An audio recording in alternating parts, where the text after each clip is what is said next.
two of the prominent asset classes, though namely crypto and NFTs, are facing heavy regulations. The third being the third type of asset class, which is private funding, basically the startups.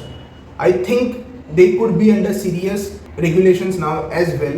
पिछले एक दो महीने में ऐसे दो startups थे, इसमें से एक तो बस्ट हुई है, which is based in states, and the second one being based in India. It could end up in the same way as well. So herein I'm talking about the firstly being Go Mechanic. I think the business model is pretty straightforward. It is an aggregator for car repair services, similar to the Oyo model or Zomato model. It has close to 600 plus exclusivity deals with, और उसके अगर financials पे आए तो the revenue was around 34 CR and it jumped almost 2.5x to around 90 CR in FY22. And the losses for both the years were around 74 CR in FY21 and 114 CR in FY22. And it was claiming a $1 million valuation recently. So it is strange. I mean, even if you look at the basic CAC matrix, its CAC is around 1000. Its discounted revenue from per user is around 750. So you can see that LTV divided by CAC ratio is almost negative, which clearly means that 6 to 1 within 6 months to 1 year it will require a new round of funding. So coming to the capital structure of the company, so Sequoia and Tiger Global being the primary investor in the company, and in June 21 itself इसने Tiger Global से funding raise की थी 285 million post valuation, again looking to raise funding in June 22. So almost एक साल भी नहीं हुआ कि उसको और एक राउंड ऑफ फंडिंग की रिक्वायरमेंट थी.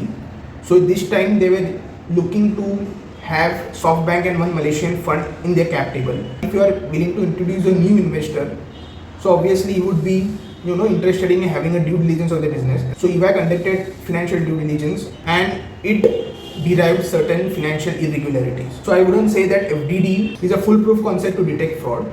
So mostly in FDD, only in around 2 to 5% of the cases, a proper fraud, you can say a direction to fraud is been detected, whereas in around 95% of the cases, it is a go ahead. So since the timeline is also very limited, that is in 3 to 4 weeks you have to conduct diligence. So in that restricted timeline, it is very difficult to unearth any kind of fraud. And FDD's objectives are very different than from detecting a fraud. So it is basically now what I see is that FDD is more like a compliance process for the PE and the VC firms, wherein they would be having their own policy guidelines that before putting any money in any company, they have to conduct legal, tax, financial or commercial due diligence as part of its policy.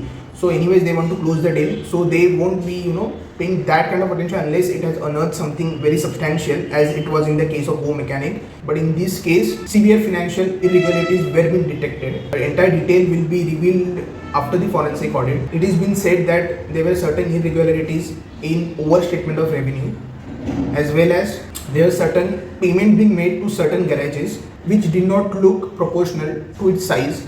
So highly inflated numbers are appropriate to some garages, whereas some number of garages exist only on paper. Whenever you do any kind of diligence, you are provided basically with a spreadsheet, and through that to detect this kind of fraud, I think you will be hearing it very few times, but whenever you hear it, it is good to know. My guess is that they would have vouched for those garages where huge payments were being made. And it could be a possibility that we will get to know it after the forensic audit report. But it could be a possibility that they would have vouched the bank statements as well, and those could be the payments which could be just accounting entries, and the size of the garages would also not be proportionate to the kind of purchases that were being made by them. So that could be an indication to fraud. So never ever financial due diligence will say clearly that this area is a fraud. It will always be an indication to it. So it is said that SoftBank was the one to inform its major investor Sequoia about the same, and that is what unearthed the scam. And the result of it is simple. The best way to it is to fire employees. So before the scam was unearthed, Go Mechanic was operating at around 1000 employees, and now they have fired around 70% of them at a go.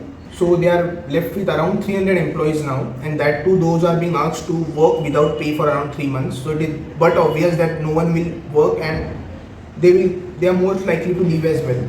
EY has been appointed again by the existing cap table investors to conduct a forensic audit on the company, and once the details are out, we will get a clear idea as to out of the current year revenue, that is 90 CR, what percent of the revenue was bogus. So the next company being Frank, and this time JP Morgan was the one who has been defrauded by the founder of the company.